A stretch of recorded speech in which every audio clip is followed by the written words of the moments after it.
વરસાદ વરસ્યો છે। આ તરફ અમરેલીના બાબરામાં પણ ધોધમાર વરસાદ વરસ્યો છે। અવિરત વરસાદ અહીં સતત ત્રીજા દિવસે પણ જોવા મળ્યો છે। બાબરામાં આજે સતત ત્રીજા દિવસે ધોધમાર વરસાદ વરસ્યો છે। છેલ્લા 3 દિવસથી અહીં અવિરત વરસાદ વરસી રહ્યો છે। સિરવાણિયા, ગલકોટડી, કરિયાણા અને લુણકીમાં પણ ભારે વરસાદ વરસ્યો છે। ચરખા, વાંડલિયા સહિતના ગામડાઓમાં પણ આજે સતત ત્રીજા દિવસે વરસાદની એન્ટ્રી થઈ। ભારે વરસાદને કારણે વાતાવરણમાં પણ ઠંડક પ્રસરી છે। આ તરફ ખેડાના નડિયાદમાં પણ ધોધમાર વરસાદ વરસ્યો છે। નડિયાદમાં મેઘરાજાની ધમાકેદાર બેટિંગ જોવા મળી છે। નડિયાદમાં કાળા ડિબાંગ વાદળો અને ભારે પવન સાથે વરસાદની શરૂઆત થઈ હતી। સમયસર વરસાદ આવવાને કારણે ખેડૂતોમાં પણ ખુશી જોવા મળી રહી છે। ખેડાના નડિયાદમાં મેઘરાજાની ધમાકેદાર બેટિંગ જોવા મળી છે। ભારે પવન સાથે અહીં ધોધમાર વરસાદની શરૂઆત થઈ હતી। અને બીજી તરફ હજુ રાજ્યમાં વરસાદને લઈને આગાહી વ્યક્ત કરવામાં આવી છે। હવામાન નિષ્ણાત અંબાલાલ પટેલે રાજ્યમાં વરસાદને લઈને આગાહી વ્યક્ત કરી છે। સૌરાષ્ટ્રના ભાગોમાં ભારે વરસાદની આગાહી વ્યક્ત કરવામાં આવી છે। જામનગર, પોરબંદર, દ્વારકા અને ભાવનગરમાં ભારે વરસાદની આગાહી વ્યક્ત કરાઈ છે। અમરેલી, ગીર સોમનાથ અને જૂનાગઢમાં પણ આવનાર સમયમાં સારો વરસાદ થશે। દક્ષિણ ગુજરાત માટે પણ આગાહી છે। નવસારી, સુરત અને આહવામાં પણ વરસાદની આગાહી કરાઈ છે। ડાંગ અને વલસાડમાં પણ ભારે વરસાદ સાથે ઝાપટા યથાવત રહેશે। હજુ પણ સૌરાષ્ટ્રના ભાગોમાં ભારેથી ધીમાનો વરસાદ થવાની શક્યતા રહેશે। હજુ પણ ઉત્તર સૌરાષ્ટ્રના ભાગોમાં કેટલાક ભાગોમાં ભારેથી ધીમાનો વરસાદ થવાની શક્યતા રહેશે। પશ્ચિમ સૌરાષ્ટ્રના કેટલાક ભાગોમાં પણ ભારે વરસાદ થવાની શક્યતા રહેશે। આ ઉપરાંત જામનગરના ભાગોમાં પણ ભારે વરસાદ ઝાપટા પડી શકે છે। કચ્છના ભાગમાં પણ ભારે વરસાદ ઝાપટા પડી શકવાની શક્યતા રહેશે। જૂનાગઢના કોઈ ભાગમાં ભારે વરસાદ ઝાપટા પડી શકે છે। અમરેલીના ભાગોમાં પણ વરસાદ થવાની શક્યતા રહેશે। દક્ષિણ ગુજરાતના કેટલાક ભાગોમાં પણ ક્યારેક ભારે વરસાદ ઝાપટા પડી શકે છે। આ ઉપરાંત હવે મોન્સૂન ધરી છે એ ઉત્તરવર્તી થશે, જેના લીધે રાજસ્થાનના સંલગ્ન ભાગો અને ઉત્તર ગુજરાતના ભાગોમાં તારીખ 23 થી 26માં ભારેથી ભારે વરસાદ થવાની શક્યતા રહેશે। કેટલાક ભાગમાં જળભરાવની સ્થિતિ રહેશે। નદીઓમાં પૂરની સ્થિતિ રહેશે અને પાટણ સામે હારી આ ઉપરાંત બનાસકાંઠાના ભાગોમાં પણ ભારે વરસાદ થવાની શક્યતા રહેશે। સાબરકાંઠાના ભાગો, અરવલ્લીના ભાગોમાં વરસાદ થશે। મહીસાગરના ભાગોમાં પણ ભારે વરસાદ થવાની શક્યતા રહેશે અને તારીખ 27 સુધીમાં તો લગભગ સર્વત્ર ગુજરાતના ભાગોમાં ભારેથી ભારે વરસાદ થવાની શક્યતા રહેશે। તો આ તરફ પોરબંદરમાં 15 ઇંચ વરસાદમાં જળબંબાકારની પરિસ્થિતિ સર્જાઈ છે।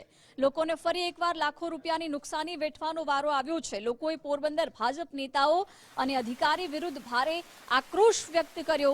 વરસાદના 18 કલાકના વિરામ બાદ પણ ઘણા વિસ્તારોમાં હજુ સુધી પાણી ભરાયેલા છે। પાણી ઓસરી નથી રહ્યા। લોકોએ રોષ વ્યક્ત કર્યો છે। પોરબંદર શહેરમાં માત્ર 15 ઇંચ વરસાદમાં પોરબંદર મહાનગરપાલિકાનું પાણી છે તે મપાઈ ગયું છે। વરસાદના 12 કલાકના વિરામ બાદ પણ પોરબંદરની અનેક સોસાયટીઓમાં પાણી ભરાયેલા છે। હાલ આપણે પોરબંદરના બોખીરા વિસ્તારમાં આવીએ છીએ। બોખીરા વિસ્તારના દ્રશ્યો છે, બોખીરા વિસ્તારની અંદર આવેલા સોસાયટીના દ્રશ્યો છે, જ્યાં હજુ પણ પાણીનો ભરાવો છે। ઘણી સોસાયટીમાં પાણી ઉતરી તો ગયા છે, પરંતુ અન્ય સોસાયટી જે બોખીરા વિસ્તારની છે ને, ખાપટ હોય, બોખીરા હોય, જનકપુરી હોય, આવી સોસાયટીમાં હજુ પણ પાણીનો ભરાવો છે। પોરબંદર મહાનગરપાલિકાની પ્રી મોન્સૂનની કામગીરી હતી તેની પોલ ખુલી ગઈ છે। લોકોમાં ભારે રોષ છે, લોકોને ભારે નુકસાનીનો સમય વેઠવાનો વારો આવ્યો છે। કિશન ચૌહાણ, ગુજરાત ફર્સ્ટ, પોરબંદર। છેલ્લા 2 વર્ષથી જેટલું પાણી ભરાય છે અહીંયા, એનો કોઈ નિકાલનો કોઈ વ્યવસ્થા નથી। છેલ્લા 2 વર્ષથી ઘરોમાં પાણી આવી જાય છે। નીચાણવાળા વિસ્તારોમાં જે નીચેના રૂમ હોય એમાં પાણી અંદર સામાન અમારો બગડી જાય છે। ઇલેક્ટ્રિક સામાન હોય, સેટી હોય, પલંગ હોય, એ બધા ઉપર ચડાવવા પડે છે અમારે। હવે ઘરમાં જેન્ટ્સ ન હોય તો બૈરાઓની કેવી હાલત થાય ઘરમાં?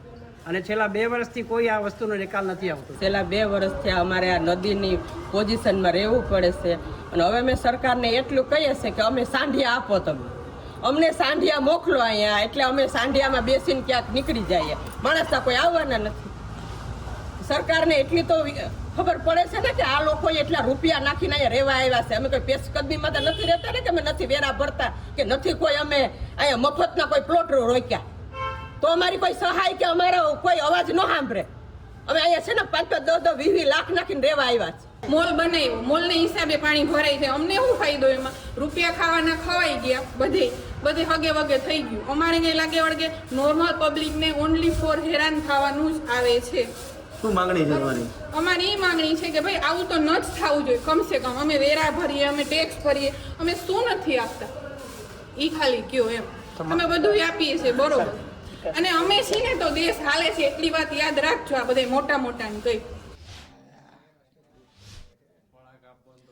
તો દ્વારકાના ભાણવડ પંથકમાં પાણીમાં ફસાયેલા 2 લોકોનું રેસ્ક્યુ કરવામાં આવ્યું છે. ભાણવડ કિલેશ્વર પર્યટન સ્થળ પર 2 પ્રવાસીઓ પહોંચ્યા હતા. ધસમસતા પાણીના પ્રવાહમાં ફસાતા તંત્ર દ્વારા બંને લોકોનું રેસ્ક્યુ કરવામાં આવ્યું હતું. ભારે વરસાદને પગલે વરસાદી પાણીમાં આ પ્રવાસીઓ ફસાયા હતા. પ્રવાસીઓ ફસાની જાણ તંત્રને થતાં તેમનું રેસ્ક્યુ કરવામાં આવ્યું હતું. તંત્ર દ્વારા હાથ ધરાયેલા રેસ્ક્યુનો વિડીયો પણ સામે આવ્યો છે.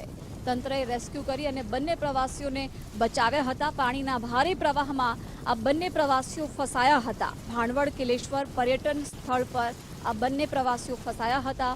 બીજી તરફ ઉપરવાસમાં ભારે વરસાદને પગલે સુરતની કીમ નદી બંને કાંઠે વહી રહી છે. કીમ નદી ઉપર આવેલો હાઈબેરલ બ્રિજ છે, પાણીમાં ગરકાવ થયો છે.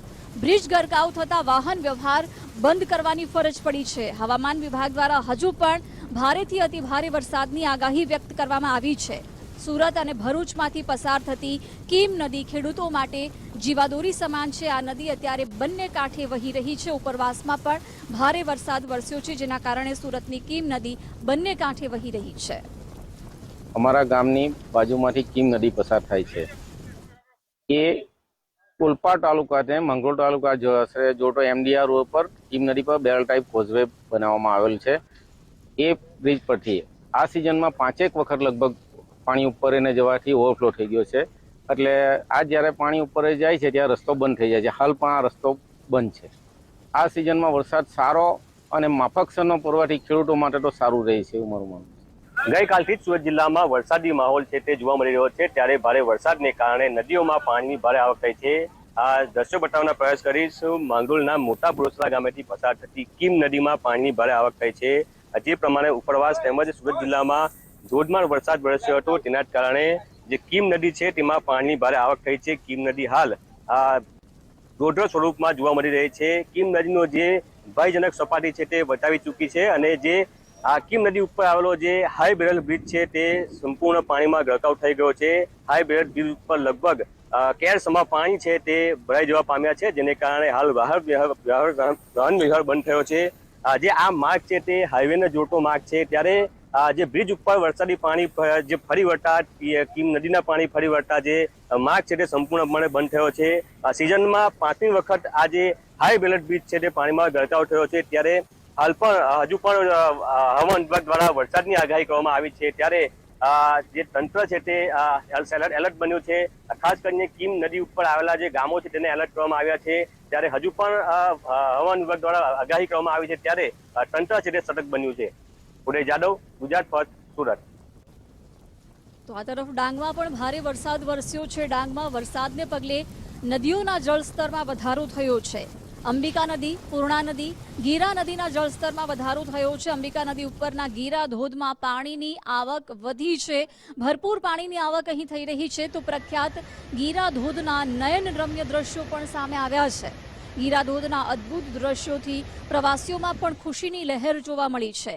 પ્રખ્યાત ગીરા ધોધના નયનરમ્ય દ્રશ્યો સામે આવ્યા છે. મોટી સંખ્યામાં સહેલાણીઓ ગીરા ધોધની મુલાકાત આ સિઝનમાં લેતા હોય છે. તો બીજી તરફ ડાંગમાં ભારે વરસાદને કારણે અંબિકા નદી, પૂર્ણા નદી, ગીરા નદીના જળ